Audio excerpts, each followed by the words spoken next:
Well, we don't have any written documentation about the beginning of the Sudanic kingdom of Ghana until the Arabs arrive in the 9th century. Apparently, according to oral history, the kingdom was formed originally by the primarily nomadic people, the Berbers, in the 5th century, so long before they converted to Islam. However, the state came to be dominated by another people known as the Soninke, and under the Soninke, the Ghana kingdom emerged as a player. The Ghana kingdom's development was tied to an increase in that overland trade that I was talking about just a few minutes ago, from and to the Swahili kingdoms, or the Swahili city-states here, across into ports in northern and northwestern Africa. What that meant was, since there was a demand for goods, the region's salt and gold mining amped up. It was, if you have a way to make money off this, if you want to enrich yourself, then find out what people need. And they needed salt and they wanted gold. And so Ghana, in particular, started ramping up the amount of mining of both salt and gold. The kings would collect taxes on materials going through by way of those trade caravans, and the monies collected were apparently enough to provide for a really nice royal lifestyle. The problem with Ghana is that the king's hold on power was tenuous. It wasn't that solid.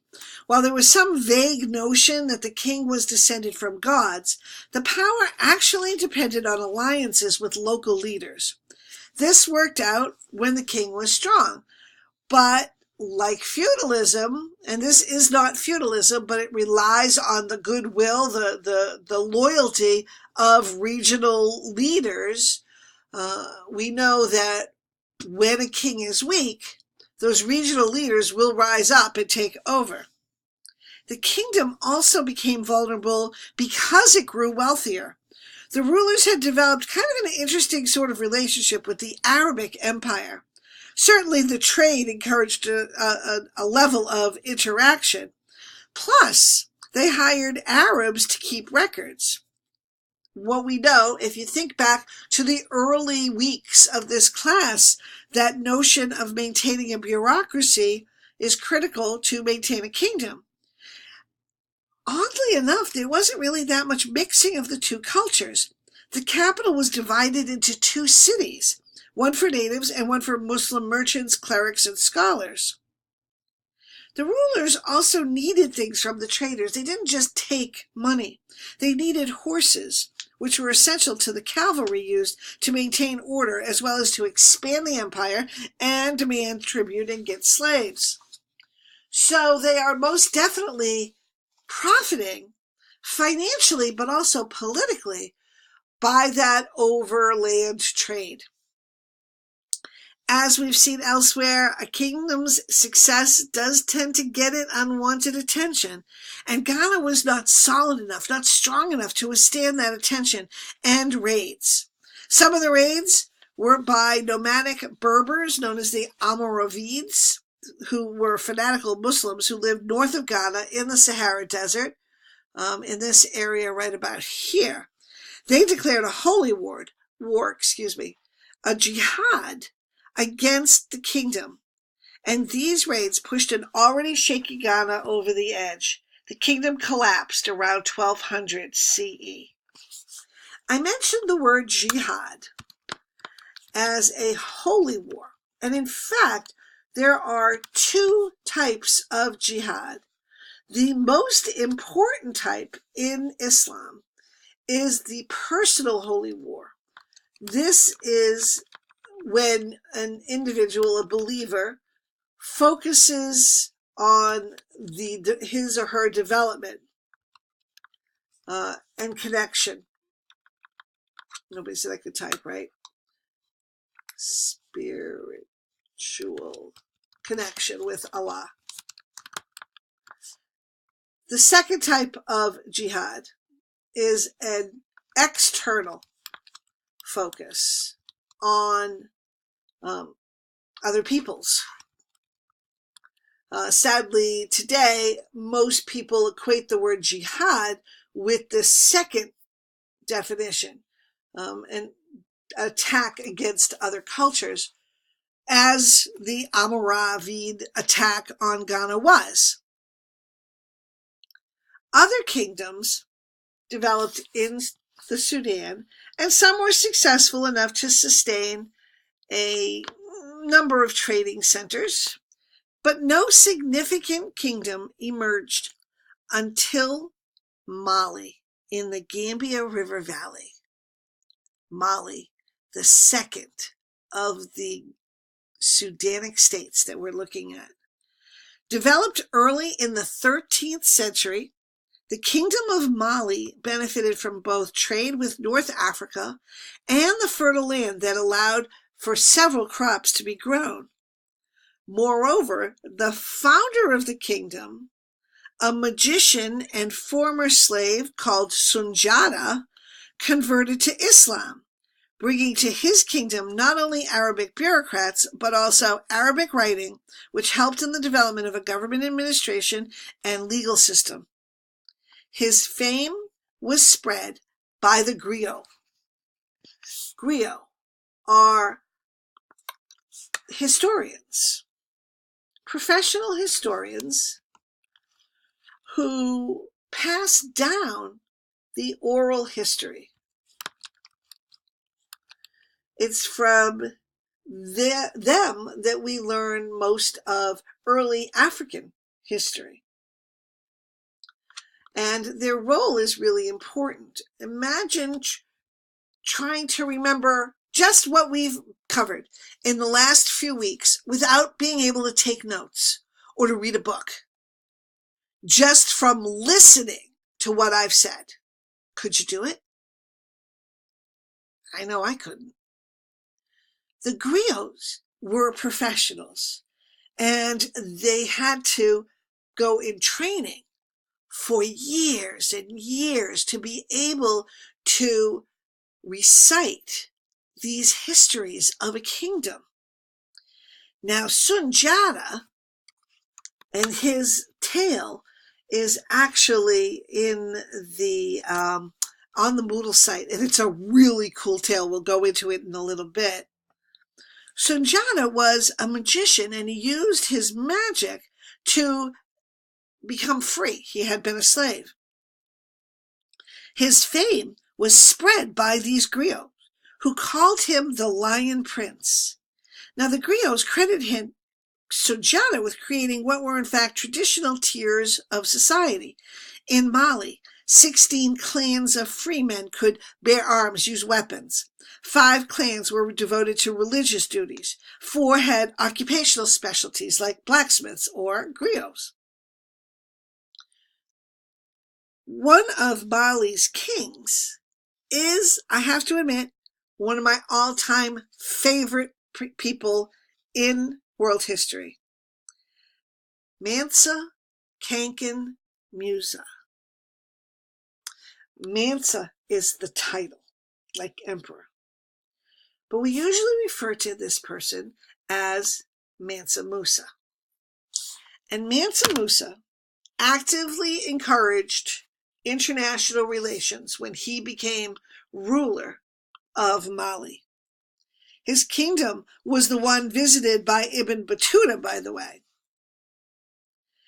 Remember, our Islamic historian. Mansa Musa made a huge splash during his pilgrimage to Mecca, which he made laden with thousands of pounds of gold dust, in the largest caravan ever to go to Mecca. He had to go to Mecca. He had to make the Hajj because he's Islamic, and that's one of the deals. But apparently, he was quite generous with the gold, sharing it with people he met along the way. Word has it that he gave so much gold away to the poor people in Cairo the capital of Egypt, that he screwed up the Egyptian economy for 10 years. Can you imagine this caravan laden with gold coming across the Sahara? It must have looked like the freaking sun was coming at you. Everyone would have been wearing gold jewelry, staffs, those poles if you're walking, covered in gold, the caravans themselves laden with gold. This must have been one of the most glorious sights ever to be seen. He made large donations to Mecca and Medina. In fact, he gave away all of the gold. He had to borrow money for the caravan to get back to Mali. Well, the tale of his Hajj spread throughout the Islamic world, and he came to symbolize Africa's wealth potential. Imagine having so much gold. Now, he's making this Hajj in 1327. But I would argue that Mansa Musa's effects will continue for centuries. When the Europeans, as we see at the end of our timeline, start exploring the coast of Africa, there's still talk of Mansa Musa's Hajj and giving away all that gold. Can you imagine how the Europeans must have salivated at the idea of that much gold? It's extraordinary thinking that Africa had these resources, and it does. Mansa Musa creates ripples that will affect world history for centuries. But at the time of his life and his rule, he also made ripples. He drew Muslim scholars and architects to his capital of Timbuktu and sent diplomatic ambassadors farther north. He actively encouraged trade, protecting travelers and punishing criminals. So he made Mali the major player in the Sudanic area, and it made Africa eventually ripe for the taking. Around 1400, after Mansa Musa's rule, Mali began to decline. It had never been a real empire, and once the strong rulers died, the kingdom began to break apart.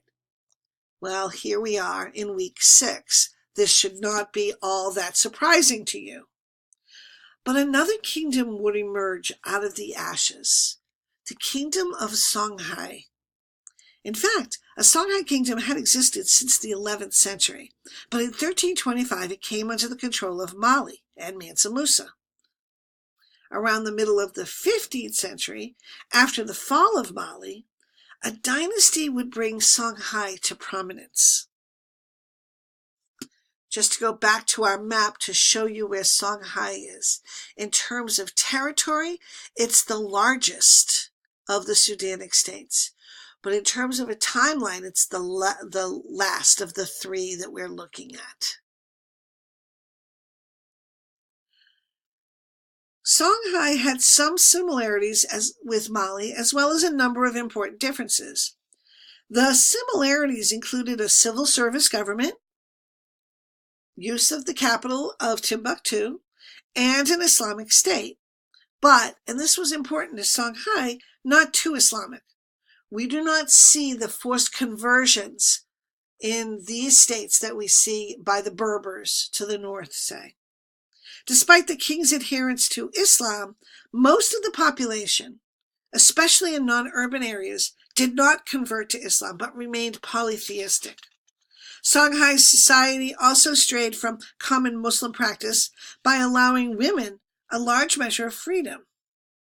This would shock visiting Muslims from other lands, although we've seen that they're kind of easily shocked, haven't we?